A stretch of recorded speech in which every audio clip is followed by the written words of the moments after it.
Halo semuanya, welcome back to my channel Yunuro Project. Teman-teman tahu nggak, Suzuki Aveni 125 masuk ke Indonesia itu pertanda bahwa akan dimulainya motor-motor skutik yang ada di India juga bakalan masuk ke Indonesia. Dan ini bukan Suzuki Saluto ya. Untuk Suzuki Saluto 125 udah gua tepis, nggak akan masuk ke Indonesia. Sesuai di video sebelumnya yang sudah pernah gue infokan mengenai Suzuki Saluto 125 secara detail ya. Informasi ini gua dapat dan gua lansir dari blognya Mas Iwan Banaran nih teman-teman. Yang diduga PT SIS sedang menyiapkan Suzuki Burgman versi Indonesia. Seperti yang kita ketahui, Suzuki sebelumnya sukses meluncurkan Suzuki Aveni 125 di Indonesia. Motor matic yang penuh kontroversi ya teman-teman, karena desainnya dan juga harganya itu ya gimana ya. Walaupun secara kasat mata memang si desainnya dari Suzuki Aveni 125 ini kalau dilihat dari dekat itu lebih kekar teman-teman dan lebih sporty banget. Cuman kurangnya bannya aja yang kecil teman-teman, yang nggak cocok dengan bikers di Indonesia.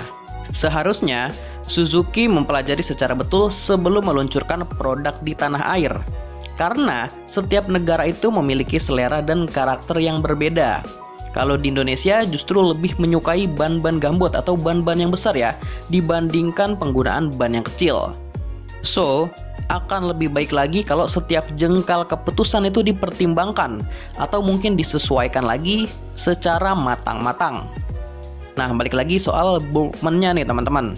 Dengan lahirnya Suzuki Aveni 125 hanyalah jembatan nih teman-teman, sebelum produk-produk lain memborbardir pasar tanah air.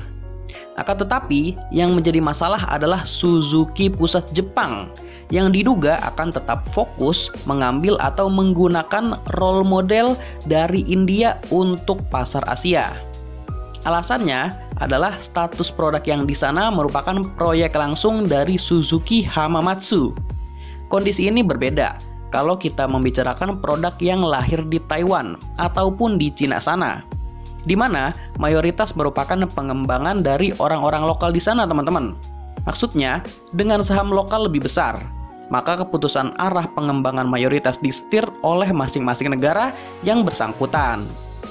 Sedangkan untuk di India, tidak, karena Maruti Suzuki menguasai center besar dengan kepemilikan mencapai 56,2% per tahun 2013. Setelah sebelumnya hanya menguasai 50% saham di tahun 1992. Dengan status tersebut, serta kesuksesan Maruti Suzuki meluncurkan produk-produk untuk seluruh dunia termasuk roda 4, maka role model atau pengembangan produk dipusatkan di sana.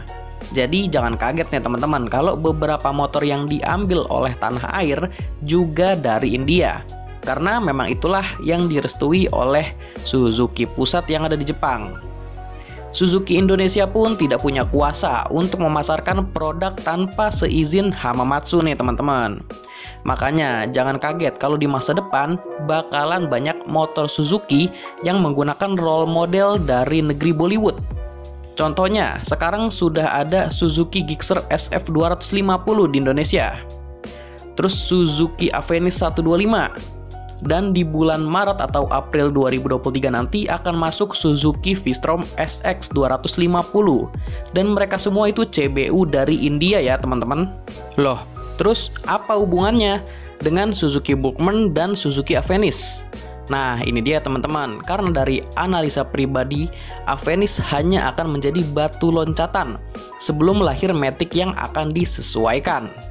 Dan untuk sementara dari radarnya Mas Iwan Banaran nih, terindikasi kuat Suzuki Indonesia sedang melakukan negosiasi.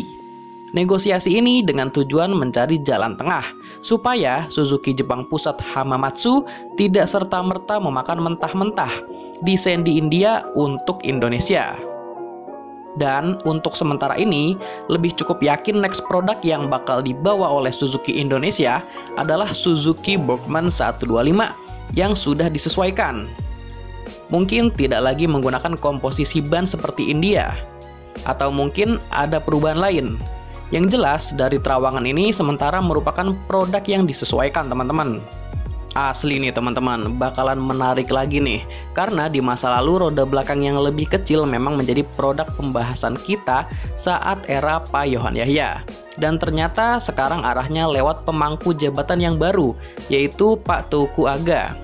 Bakal ada penyesuaian yang harusnya kita tunggu. Semoga aja terawangannya nggak meleset nih ya teman-teman. Tapi biasanya sih kalau Mas IWB udah ngeluarin terawangan-terawangan itu bisa 90% itu akan terjadi gitu teman-teman.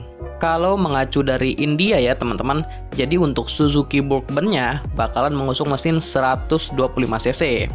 Akan tetapi, analisa ini belum tentu akurat juga, mengingat secara pribadi masih agak kebingungan nih Mas IWB-nya teman-teman. Kalau mesinnya sama dengan Aveni 125, terus gimana positioning keduanya? Apapun itu, seluruh selentingan informasi ini patut kita tunggu.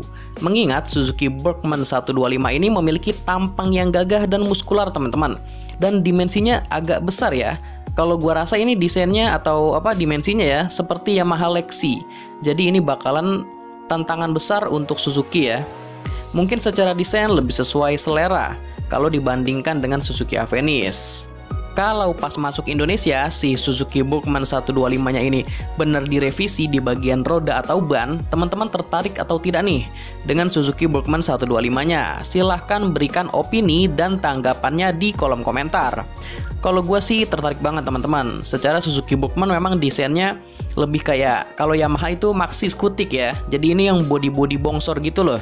Dari Suzuki pun di Indonesia juga belum ada yang memiliki skutik bongsor di kelas 125cc. Oke, gua rasa itu aja dulu informasi yang bisa gua sampaikan. Sebelumnya terima kasih buat teman-teman yang sudah menyempatkan waktunya untuk nonton video gua. Jika video ini bermanfaat, jangan lupa di like dan share. Terus kalau teman-teman punya masukan atau saran buat konten atau buat channel ini, bisa bantu di komen aja. Dan yang terakhir, jangan lupa di subscribe sama nyalain loncengnya juga, supaya kalian mendapatkan notifikasi terupdate kalau gua ada upload video terbaru. Atau kalian bisa juga follow Instagramnya di @yunoroproject. Karena sebelum gua upload ke YouTube pasti akan gue informasikan atau gua posting dulu di Instagramnya. So, di Instagramnya nanti bakalan lebih up to date. Oke deh, gua rasa itu aja dulu ya. Sampai berjumpa di video seputar roda 2 dan apparel riding berikutnya. Thank you semuanya.